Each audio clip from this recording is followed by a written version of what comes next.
Vassan Kopemutu, en effet, Tony, merci beaucoup. Donc, bonjour et bienvenue encore une fois dans notre Breakfast Show avec Tony Paty et moi-même. À présent, notre invité aujourd'hui, c'est encore un homme qui va vous inspirer.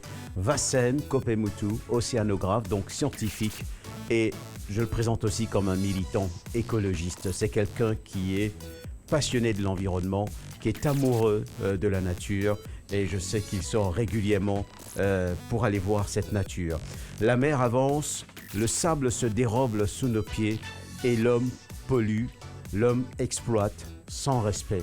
Vassan Kopemutu, bonjour et merci de nous faire le plaisir d'être là. Bonjour et bon matin à tout le monde. Merci beaucoup pour l'invitation.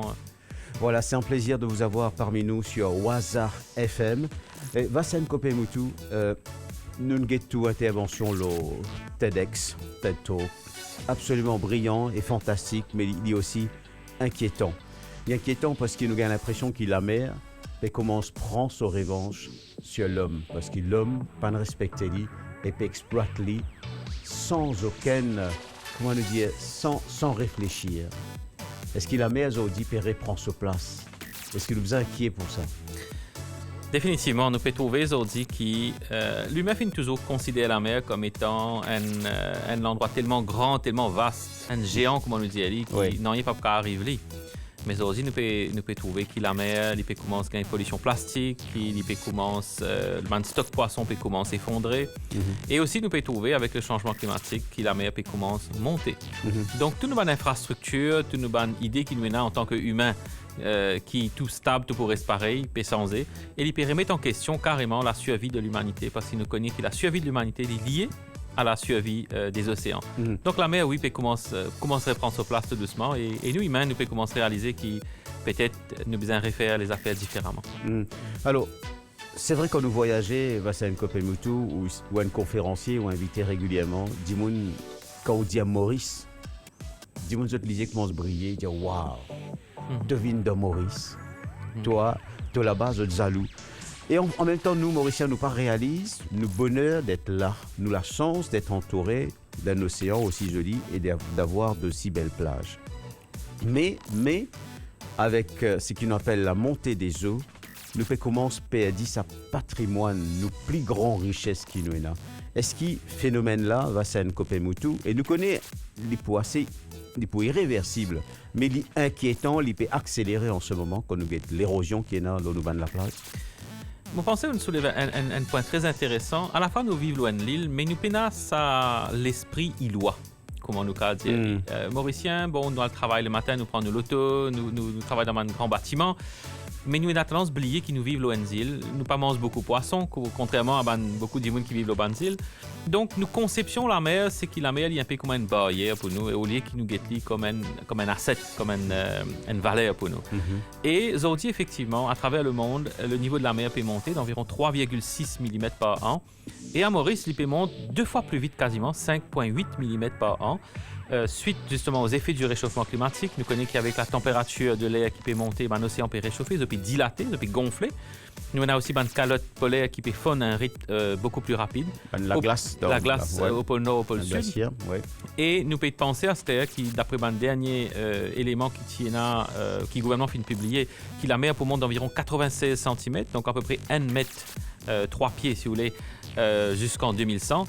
Mais malheureusement, d'après ma dernière recherche scientifique, il est possible qu'il faut avoir jusqu'à 2 ou 3 mètres. Et là, il faut catastrophique pour nos pays parce qu'il faut remettre en question tous nos développements. Nous connaissons la côte, nous avons l'hôtel, nous avons beaucoup de monde qui restent, mais nous, le port aussi, il est situé dans une zone qui n'est pas très élevée par rapport au niveau de la mer, puisque pour lui, c'est une ville qui comble l'eau, la mer. Donc, quand la mer peut monter, et la mer peut continuer à monter, sa vitesse qui développe et monter peut accélérer. Et ça, il faut un vrai défi pour l'humanité et pour Maurice.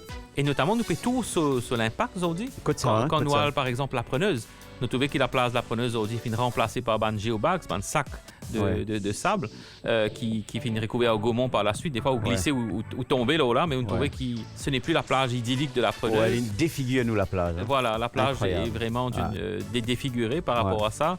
Nous trouvons que flic en flac aussi, c'était un gros défi. Ben, fila au est tombé. Ouais. Nous pouvons trouver qu'il nous a un escarpement. Nous trouvons aussi dans le nord à Montchoisy. Côté gouvernement peut faire un travail justement pour réhabiliter la plage de Montchoisy, surtout la partie sud, parce qu'il y a un escarpement, donc de 1 mètre à 1 mètre 50, 10 sable peut aller. Et c'est un phénomène général. Ça veut dire autour de l'île, à Rodrigue, à Galéga, à Saint-Brandon, partout, nous pouvons nous banner la plage peut aller. Et ça, c'est un vrai problème pour nos pays. Parce qu'il ne faut pas oublier que c'est nous la place qui fait qui nous un paradis et qui nous attire les touristes. Donc, si nous la place peut aller, il peut causer un gros problème pour le secteur touristique dans les années à venir. Il peut causer un gros problème au niveau de nos infrastructures parce qu'il nous a la route, le port, etc. qui sont proches de la mer. Et il peut demander une remise en question de nos façons de voir les choses. Est-ce qu'il y a un move qui nous peut faire, nous, en tant que Mauriciens? Est-ce qu'il y a une décision qui peut prendre par les autorités, mais aussi par un opérateur économique comme l'hôtel nous avons un hôtel de plage dans Maurice? Est-ce qu'il ça peut commencer à donner un petit peu de résultat ou alors il est impossible quoi, nous peut faire face à un monstre qui peut réveiller graduellement? Le changement climatique, c'est un défi pour l'humanité, mais le niveau de la mer, ça vous fait ça qui ont envie, il peut continuer à monter. Ça veut dire quoi? Ça veut dire qu'il nous la place pour continuer à aller. Malgré qu'il y ait une mesure qui peut prendre au niveau du ministère de l'Environnement, par exemple, pour augmenter la résilience par rapport au changement climatique. Donc, c'est un endroit où vous avez de miraille, c'est un endroit où vous avez de gabion, c'est un endroit où vous accepter de reculer, ou bien, comme à Montchoisy actuellement, le gouvernement peut mettre en place un artificial reef pour casser la force des vagues. Ouais. Malheureusement, il faut continuer développer ce problème-là. Le problème, c'est que non seulement le niveau de la mer monte, mais les services que la nature typera nous pendant des millions d'années à travers les récifs coralliens, ça va un service-là affecté par nos activités humaines. Oui. Et nous avons tendance à oublier que c'est grâce aux récifs qui nous mènent à les plages de sable. Si le récif meurt, la plage de sable disparaît aussi. Donc, c'est un tout, c'est une connexion qui est là entre tout. Et c'est un gros problème auquel nous pouvons faire face. Et moi, pas plutôt la lumière pour l'instant au bout du tunnel. Just how important are the oceans to us, and also how we can educate people about the oceans, especially around Maurice as well, because it's very much a part of our lives. Without the oceans, we as human beings couldn't exist. So I'd like to know a little bit more from you about that as well.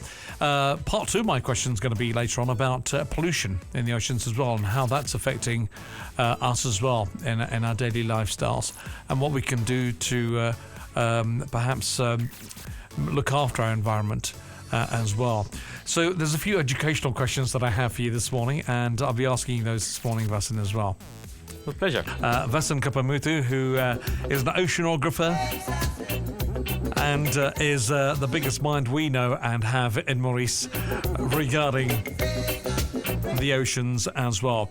So, Vasan, you've travelled the world, you've been to Europe, you've studied in Europe, and you've studied the oceans around the world, from Canada to Sweden to various other places as well. And here we are in Mauritius. What are your observations about our ocean around us in Mauritius, and are we at threat? Definitely. We know that now we have some problems regarding the corals around the island. Nous connaissons nos corails et morts. Quand nous allons à la plage, nous trouvons qu'il y a beaucoup de dégradation au niveau de nos corails. And why is that? This is linked, in fact, to climate change, but also to the human activities which are happening in Mauritius. Cause là, les deux côtés, changement climatique et aussi une activité humaine. In Mauritius, we lack really the proper wastewater treatment. So when you look at Flic en Flac, we don't have any wastewater treatment plant in Flic en Flac. So all the wastewater which get into the ground, which is in fact the sand, gets into the sea, and then it pollutes the lagoon and kills the corals. Il y a aussi une activité agricole. Quand tout le monde fait fertilisant, ça qui nous met dans un carrocan, un pesticide. Is that a serious problem? And if so, how big a problem?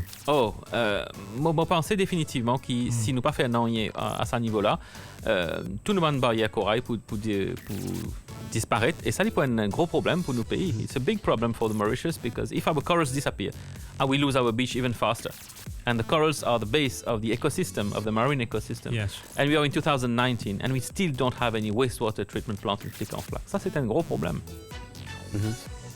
Il y a une question d'un auditeur, Tonich Faisal, qui demande, en effet, est-ce que les îles Maldives vont disparaître dans 20 ans? Est-ce que vous pensez, Vassan Kopemutu, qui dans 20 ans, Maldives vont disparaître?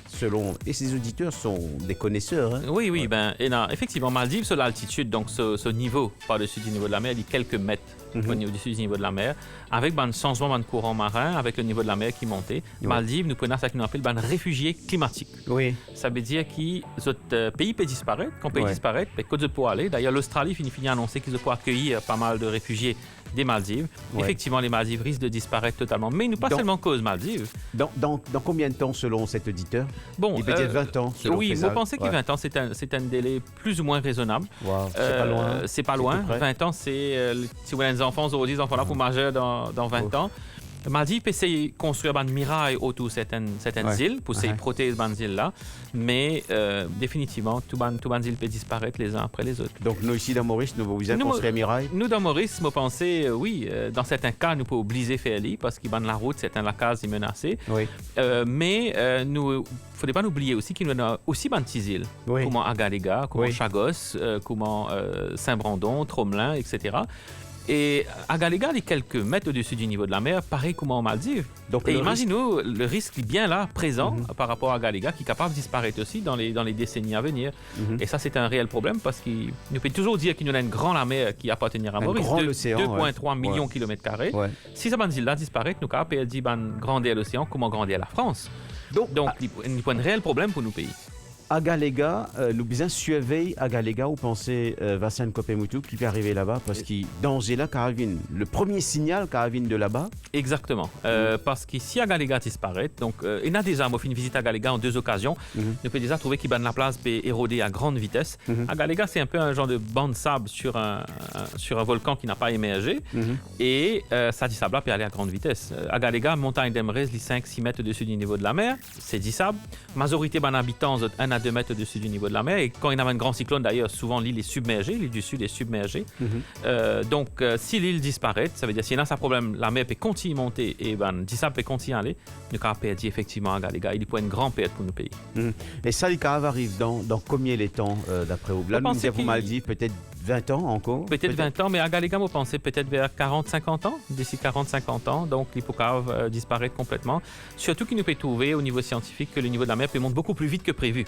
Donc, si ça peut arriver, effectivement, il peut être un vrai défi pour nos républiques. En même temps, et ça, c'est ça qui est réconfortant aussi, vous dire que la mer, il a depuis 3,8 milliards d'années, au corrigement.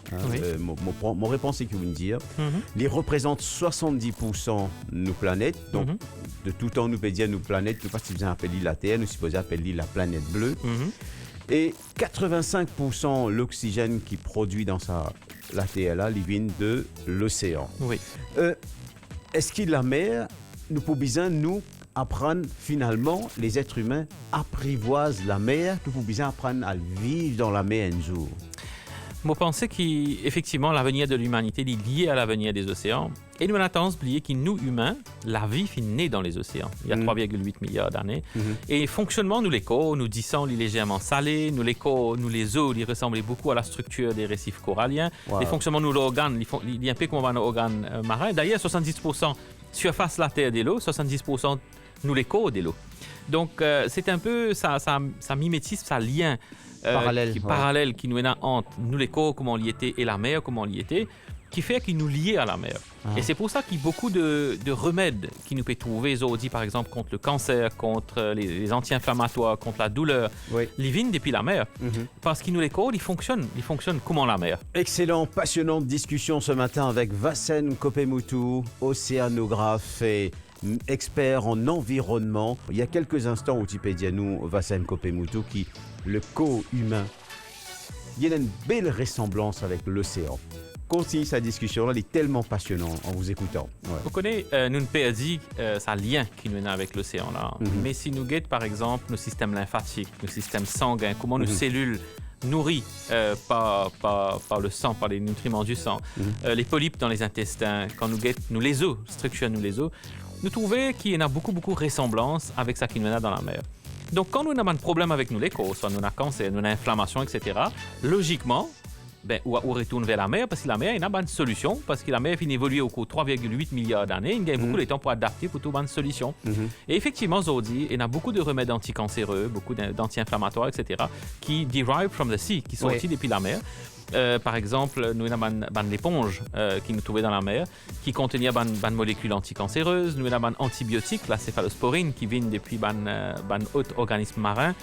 Nous connaissons par exemple qu'il y a une prothèse dentaire ou osseuse qui fait à partir d'un corail, qui est co-accepté par rapport à une prothèse artificielle qui est pour rejeter, qui peut infecter, etc. Et nous trouvons que, par exemple, les pieuvres ont un sang qui est capable de capter beaucoup plus l'oxygène que nous l'écho. Nous l'écho lui servent le fer, le iron, pour transporter l'oxygène.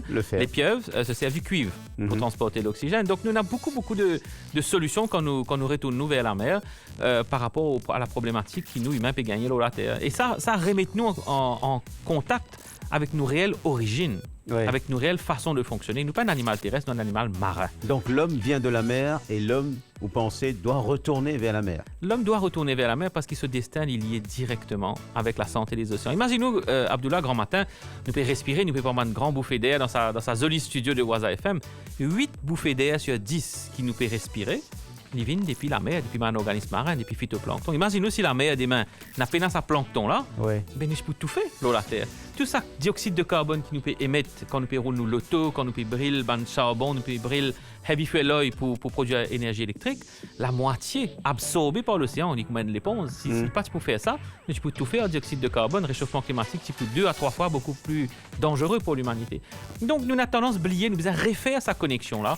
Et c'est un des mots l'objectif aussi. Oui, il est bon pour être un scientifique, il est bon pour faire un rapport technique, mais moi penser nous devons sensibiliser, nous devons recréer ce lien avec les océans pour qu'ils nous reconnecter à lui, pour trouver une solution pour nous l'avenir. Alors, moi j'ai une vidéo de Ouzlo YouTube dans TEDx Plain Williams. D'ailleurs, moi j'invite tout un auditeur à le de sa vidéo là. Moi donne le titre Our Oceans, Our Future de Vasen Kopemutu, TEDx Plain Williams. Où dit là donc que la mer est à 3,8 milliards l'année et qu'il est extrêmement puissant, il résisté à plusieurs phases d'extinction massive qui finissent dans la Terre. L'océan, effectivement, pour résister encore, ou alors là, peut-être, nous bisons dire nous, peut-être pas trop sûr. On connaît 5 grandes extinctions massives. Nous finissons de gagner l'eau la Terre. Nous finissons de gagner la dernière extinction massive, quand un dinosaure finit de disparaître. C'est lié à un météorite qui écrase la Terre, qui crée un tsunami géant, qui obscurcit l'atmosphère. Malgré ça, la vie survit. Malgré 75 à 80%, la vie finit de disparaître lors de une extinction massive. Là, ça 20% là, souvent dans l'océan, finit récit réfleuri pour redonner nous la vie de la Terre. Et aujourd'hui, c'est un nouveau météorite qui peut écraser la Terre. Là, c'est bien humain. Ouais. Parce que l'humain, avec son activité, il peut multiplier, il peut polluer l'atmosphère, il peut polluer la mer. Nous trouvons aujourd'hui, par exemple, au G20, le problème de la pollution plastique des océans peut soulever par un grand pays industrialisé. Ouais. Et nous peut aller vers effectivement une catastrophe. Un tiers de poissons dans la mer finit déjà disparaître. Ça veut dire tout un stock de poissons. Un tiers menacé à court terme. Les restes poissons fully exploited. Ça veut dire nous déjà trouvé que tout un poisson sauvage qui nous a dans la mer, la peste, pas nous pas trouver qu'il y a une limite et nous besoin arrêter parce qu'il y a un poisson peut disparaître dans la mer. Au point qu'en 2050, Abdullah, sinon encore là, il nous a nasé flic en flac, nous pouvons trouver plus de plastique dans la mer qu'il y a de poissons. Donc c'est un impact vraiment très négatif qui va humain dans la mer. Mais nous devons prendre compte de ce problème-là, nous devons prendre compte de ce lien qui nous est avec nous la mer là, et nous devons agir. Nous faisons cause beaucoup, mais nous devons agir aujourd'hui. Agir. Donc on va voir ça dans quelques instants. Tony, if you have some question, or do we have a break? We can have a break in just a few seconds, but Vincent, I wanted to ask you that many people's livelihoods depend on the oceans. Yeah. For food and everything else. The oceans provide a living for people as well. That's true. As human beings, we're polluting the oceans, and with the amount of plastic that's being found in the oceans right now, fish are dying, and no longer are those resources available to us as human beings as what we had before. What are your views on that? That's really a big problem because, for example, the Somali pirate problem started from overfishing and from the pollution of the oceans and from the fact that the fish stocks in Somalia disappeared. So people went hungry, and when you are hungry, you do whatever you want to get food. And that was the start, in fact, of the Somali pirates. 2 billion people, Interesting. des milliards, throughout the world, feed on fish directly from the ocean. It's free food. Just imagine, you don't have money, you don't have a house, but at least you can go in the sea and just throw a line and get a fish, and you get free food. So this is a role which sometimes we forget that the oceans give us. Just imagine that tomorrow all these fish disappear. What are you going to do with 2 billion people, hungry people? That's going to destabilize the whole ecosystem, the whole political system, the whole country systems around the world. So it's not only a question about, it's good to have nice fish in the oceans. It's about the survival of humanity, of our system, of our economic, political systems. So the oceans are very, very important, and that's why we have our duty today to protect them for future generations. I have done a lot of diving in my life, and it's something that I enjoy. And I tell you, it's a leading question. The thing is, I have a PADI diving certificate. And like yourself, and passion for the oceans, the element of danger excited me. And the deeper I went, the more excited I got. And the amount of marine life that you see at 3 meters as opposed to 30 meters is substantially different. It really is so different. But what I have noticed is that we have a lot of species and fish and other organisms that live in the sea which are yet undiscovered. That's true. We only know as scientists 10%. Nous connaissons seulement 10%. It's a different world. It's a different world. It's a different world of down the there. life of the oceans. That's right. Yeah. We estimate that there are around 10 million species in the oceans, whereas we only have around 1 million species on Earth. And we only know 10%. We know more of the surface of the moon than the deep oceans. And every day we discover fish. We discovered a few fish when we did a marine park survey in Rodrigues, for example. In Mauritius, you discover sometimes some fish which are unknown.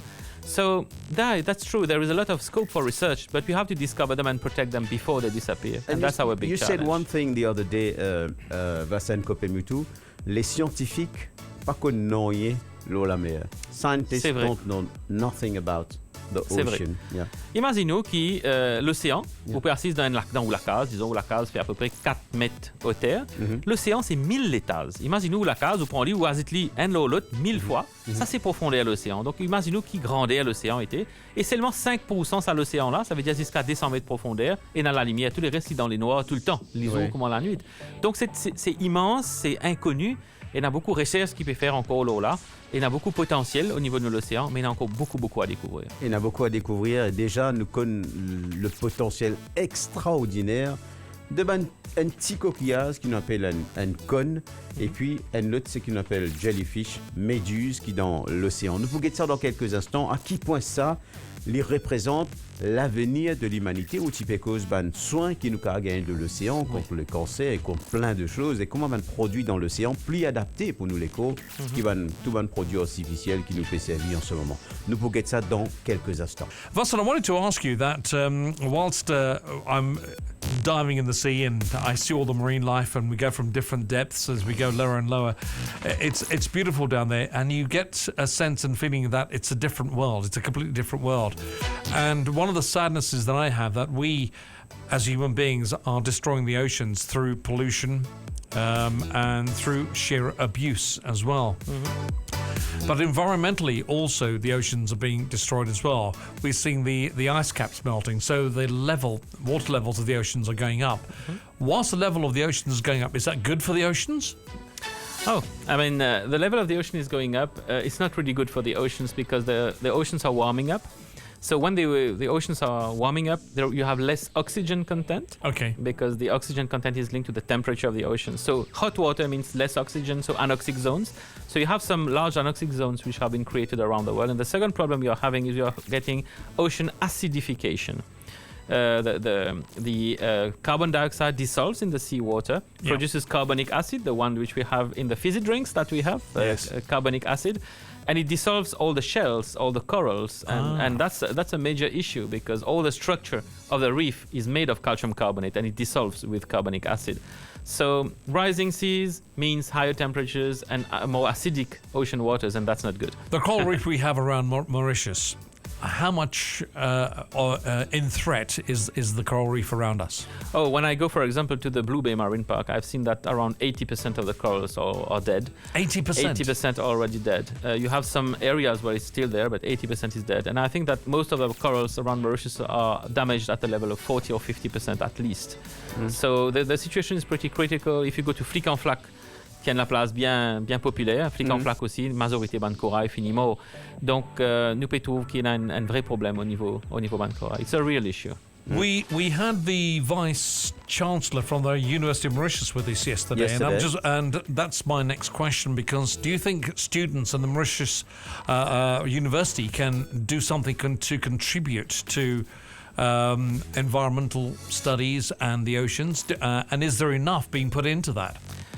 You know, there was a faculty of ocean sciences, and unfortunately, it didn't succeed. It didn't survive, and that's sad because we have 2.3 million square kilometers of oceans, five times the size of France, nearly, and we are not producing enough scientists locally. And the scientists you produce locally sometimes are discouraged because they don't really feel that they are useful, or they can't really find their place in the current system. Because they're not supported? Because I think they're not sufficiently supported. I think we need really to challenge and put enough resources, enough also legal framework and administrative framework to push the ocean economy forward. Unfortunately, this hasn't been done in the past, and I hope it's going to be done in the future. Et comptez sur nous, sur Waza FM, pour faire avancer ce dossier-là autant que possible.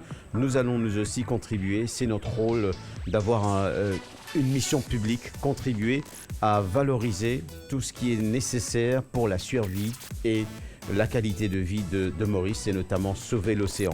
Et Oudianou aussi, Vassan Kopemoutou, qui a de l'espoir parce qu'il y a des animaux marins, des créatures marines, et très petites, comment ce qu'on appelle un coquillage, qui appelle ça une conne, et nous trouvons dans nous la plage. Nous la plage, oui, tout à fait. Et ça, explique-nous donc qui sont ban vêtus, qui n'a d'extraordinaire dans sa conne là.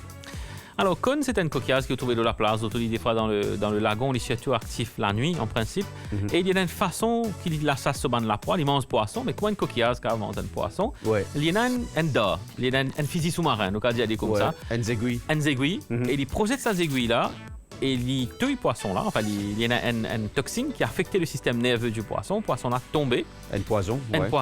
Et donc coquillage là vient doucement et il mange. Alors un scientifique vient demander mais comment un petit coquillage comme ça, il a tout un poisson comme ça, et qui ce poison était. Et vu qu'il a affecté le système nerveux, nous appelons une conotoxine.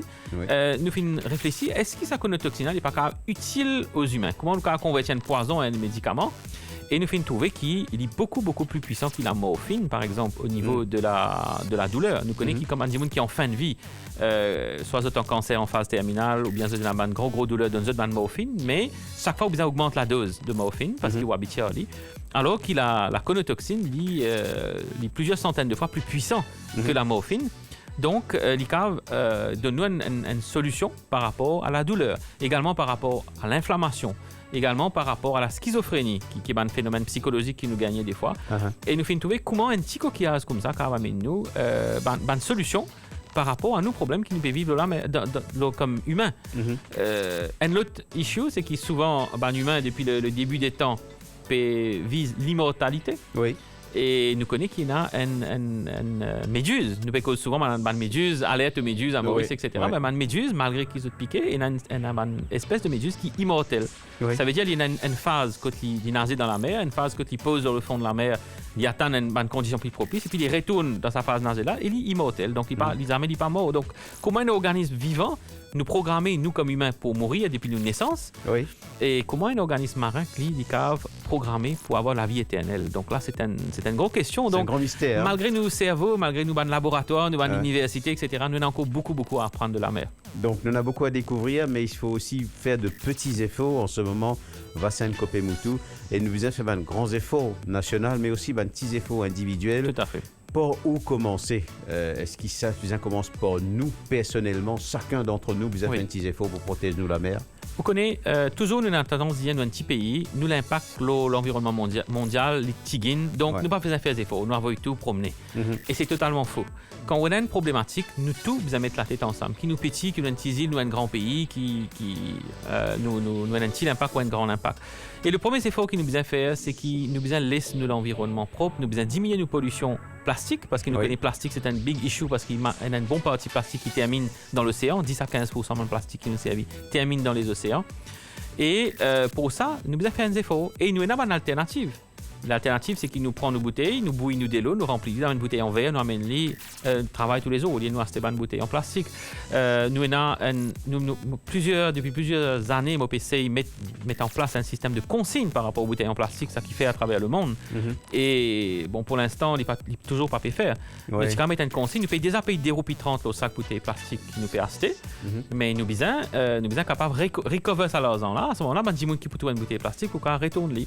Et puis, nous avons cette tendance, nous étions un lot de monde pour ramasser. Tous les jours, je roule la route, moi, la place publique, moto, bandimon, vous êtes saleté par la fenêtre, vous êtes ça en bas, etc. Vous avez une insouciance qui m'a pensé qui n'est plus acceptable à Maurice en 2019. Et nous devons agir pour ça. Et le gouvernement, en tant que régulateur, doit agir en mettant des amendes sévères. Nous finissons assez causé. Ban Radio finit faire beaucoup de travail pour sensibiliser Bandimoun par rapport à l'importance de l'environnement. Mais Bandimoun qui parle étendé, bien servi bâton. Et pour ça, nous devons mettre une amende bien sévère par rapport à ça. Donc tout le monde doit agir. Le gouvernement doit mettre en place un règlement sévère. Le secteur privé doit arrêter de produire des bouteilles en plastique et se servir de bouteilles en verre. Et la population aussi, il doit comprendre qu'ils ont dit qu'ils doivent agir et que s'ils ne pas agir, nous devons faire agir. Vincent, I have a question from a listener this morning whose name is Lapiati, I think it is, and well, they've called you Aquaman Kupamutu. Aquaman Kupamutu. Do you think that the sea will react to re-equilibrate, and hence eliminate the danger which us human beings represent? The danger is good question. I think that's a very good question. Humans will have an impact on Earth which will be seen in billions of years. So we are now in a new geological age. You know, you classify geological age depending on what big events happen. So in even 1 billion years, you will have some remnants of the human activity on Earth. So regarding re-equilibration, of course, the oceans have already absorbed 50% of the carbon dioxide we have produced, but now they are saturated. The plastic that you're producing will be there for the styrofoam, for example, for maybe 1,000 years. So a lot of generations will come.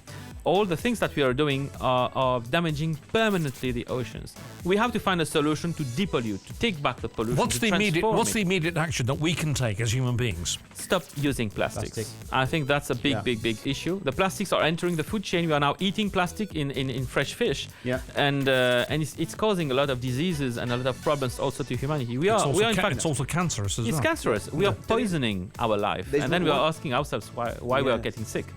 There's one more question from our listeners, from Faisal on Facebook. Alors, il peut demander, il peut vous poser une question, l'eau d'un courant chaud dans la région de l'équateur, tout ça fait une sens mouvement, donc comment ça pour influence sur la côte? Alors, le courant marin, c'est le courant marin qui fait à nous les temps, le climat qui nous gagne, parce que le courant marin se transporte chaleur qui gagne depuis le soleil à travers les océans. À l'équateur, nous avons un courant qu'on appelle sud-équatorial, qui vient depuis l'Indonésie, Malaisie, qui peut traverser du côté vers l'Afrique. Et avec le changement climatique, ce courant-là permet beaucoup de chaleur dans la région, donc il peut causer l'effet du changement climatique. D'ailleurs, c'est pour ça nous avons le niveau de la mer qui monte des fois plus vite dans l'océan Indien, autour Maurice, 5,8 mm par an par rapport à la moyenne mondiale de 3,6 mm par an.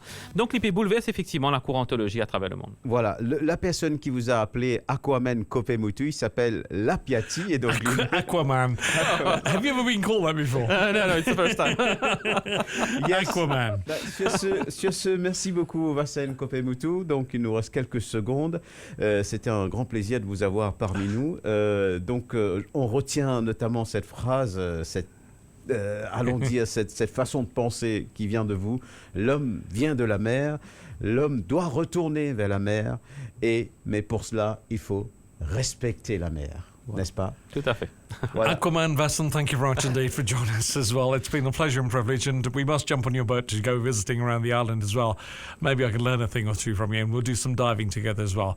I'm also going to watch you on TEDx as well, so don't forget, dear listener, if you want to see Aquaman Vasson on TEDx. Yeah, I remember. Just remind the title: Our Oceans, Our Future. Vasson Kopemutu, TEDx Plan Williams. That's right, and it's also on YouTube as well, by the way. Yeah. Thank you very much indeed for joining us, sir. Thank you very much. Indeed. That's absolutely fantastic. So there we are then. It's the Breakfast Show, and we wish you well and a very good morning.